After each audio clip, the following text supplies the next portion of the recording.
एक बार फिर से आप सभी का आपके अपने चैनल पर स्वागत है। साथियों, बात करते हैं ओपन स्कूलिंग से 10th पास करने के बाद आप क्या क्या सब्जेक्ट ले सकते हैं। काफ़ी स्टूडेंटों का सवाल था कि राजस्थान स्टेट ओपन या नेशनल ओपन से 10th करने के बाद हम सर क्या सब्जेक्ट ले सकते हैं, क्या नहीं ले सकते हैं। चलिए आज आपके इस सवाल को, इस कन्फ्यूजन को इस वीडियो में क्लियर करते हैं। वीडियो के अंत तक बने रहें और जो लोग अभी भी चैनल पे नए हैं चैनल को सब्सक्राइब कर लें, शेयर कर लें और बेल आइकन को प्रेस कर लें, जिससे एजुकेशन से जुड़ा हुआ हर एक वीडियो आप तक सबसे पहले पहुंच सके और ज़्यादा से ज़्यादा लोग इस वीडियो का फ़ायदा उठा सकें, इसलिए शेयर करना बहुत ज़्यादा ज़रूरी है। चलिए शुरू करते हैं और आपके इम्पोर्टेंट सवाल कि क्या सब्जेक्ट हम आफ्टर 10th ले सकते हैं। ओपन स्कूलिंग से 10th करने के बाद आप कहाँ कहाँ पर अपना किन किन स्ट्रीम में एडमिशन ले सकते हैं, बात करते हैं। देखिए, नेशनल ओपन या राजस्थान स्टेट ओपन से आप 10th करने के बाद अगर आप ओपन स्कूलिंग से ही 10th करना चाहते हैं, 12th करना चाहते हैं, तो आप कोई भी स्ट्रीम ले सकते हैं जो भी ओपन स्कूलिंग में चलती है। यानी कि आप आर्ट्स ले सकते हैं, आप कॉमर्स ले सकते हैं, आप पीसीबी ले सकते हैं, यानी कि बायो या मैथमेटिक्स वाला पीसीएम, आप ये वाला स्ट्रीम भी ले सकते हैं। अगर आप पीसीएम के साथ पीसीबी एडिशनल चाहते हैं, यानी बायो एक्स्ट्रा चाहते हैं, तो वो भी आप ले सकते हैं, या बायो के साथ मैथ एक्स्ट्रा ले सकते हैं। और इस तरीके से आर्ट्स में भी जो मर्जी आप जो सब्जेक्ट कॉम्बिनेशन आप चाहते हैं वो यहाँ पर उपलब्ध हैं। ऐसी कोई बाउंडेशन नहीं है कि आप 2 ही प्रैक्टिकल लेंगे या 3 ही प्रैक्टिकल लेंगे। आप अगर 6 सब्जेक्ट लेना चाहें आर्ट्स के अंदर, तो आप 4 भी प्रैक्टिकल ले सकते हैं।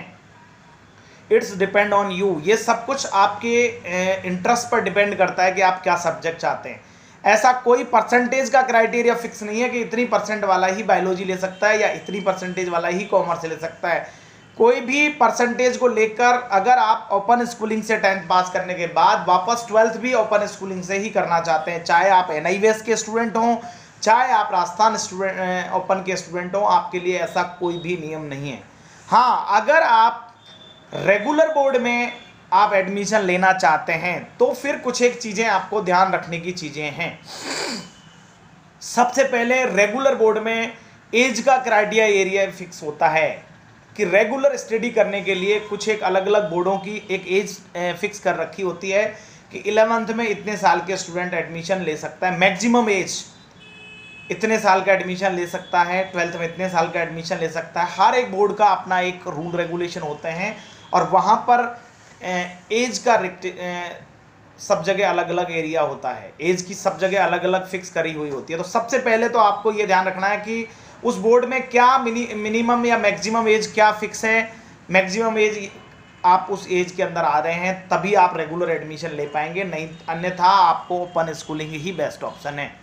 इसके बाद बात करते हैं कि कितनी % वाले को साइंस स्ट्रीम मिलेगी, कितने वाले को कॉमर्स मिलेगी, कितने को आर्ट्स मिलेगी। देखिए, इस तरीके का वैसे कोई रूल नहीं है कि इतने वाले को ये सब्जेक्ट मिलेगा, ऐसा कोई रिकॉर्डेड रूल नहीं है। लेकिन क्योंकि हर एक स्कूल को अपना रिजल्ट मेंटेन करना होता है, अपना रिजल्ट की जवाबदेही होती है, अपना रिजल्ट बेहतर बनाना होता है, तो हर स्कूल अपने अकॉर्डिंग एक क्राइटेरिया बना लेता है कि इतनी % वाले को हम कॉमर्स स्ट्रीम में ले सकते हैं, इतने वाले को साइंस में ले सकते हैं, और सबसे बाद वालों को जो कम % वाले हैं वो सब आर्ट्स में ही जाएंगे। ऐसा बहुत सारी जगह अलग अलग स्कूलों की अपनी एक मेंटलिटी होती है। तो मेरा कहने का मतलब ये है कि बोर्ड के साइड से कोई रूल नहीं है।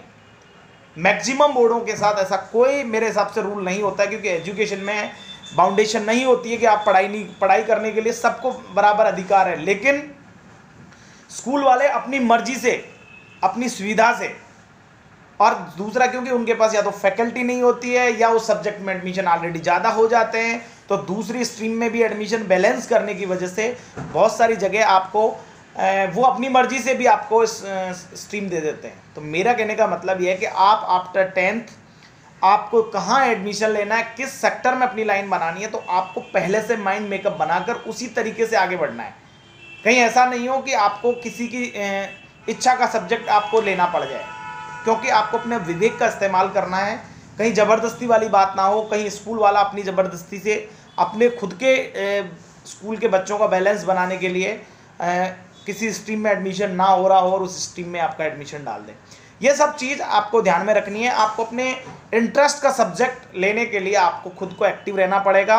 बाकी आप जिस सब्जेक्ट में भी एडमिशन चाहें मिल सकता है। अब बात कर लेते हैं, साथ ही बहुत सारा सवाल ये भी जुड़ा रहता है कि सर हमें आफ्टर 10th ITI में एडमिशन मिलेगा या नहीं मिलेगा, या पॉलिटेक्निक में मिलेगा कि नहीं मिलेगा। देखिए, मैं आपको बार बार इस चीज़ के लिए बता रहता हूँ कि टेक्निकल एजुकेशन में जाने के लिए आपके पास 10th के अंदर मैथ और साइंस होना कंपलसरी है।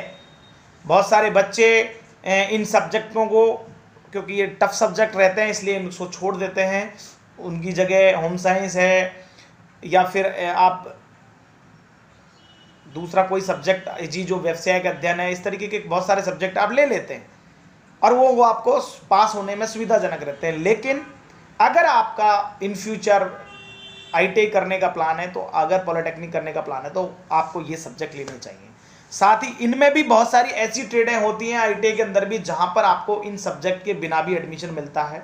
वो आप अपने नज़दीकी ITI के अंदर से पता करेंगे। मेरे हिसाब से आपके जो भी इससे जुड़े हुए सवाल थे, मैंने इस वीडियो में सारे आपके कवर करने की कोशिश की है। इसके बाद भी आपका कोई सवाल है तो आप ज़रूर कमेंट में करिए। साथ ही आपको ये सूचनाएं कैसी लगती हैं, आपके लिए यूज़फुल होती हैं कि नहीं होती हैं, इस तरीके के आप मोटिवेशन से जुड़े हुए आपके जो भी आपके कमेंट होते हैं वो भी डालते रहें, जिससे हमें भी लगे कि हाँ, हम आपके लिए कुछ अच्छा कर पा रहे हैं, मैं आपकी लाइफ में कुछ कंट्रीब्यूशन कर पा रहा हूँ। उससे अप्रिसिएशन मिलती है, हमें एनर्जी मिलती है आप सबके साथ और अच्छे बेहतरीन वीडियो लाने में। आज के लिए इतना ही। Thanks for watching. एक बार फिर से please like, share and subscribe, जिससे कि ज़्यादा से ज़्यादा लोग इस चैनल का फ़ायदा उठा पाएँ। Best of luck.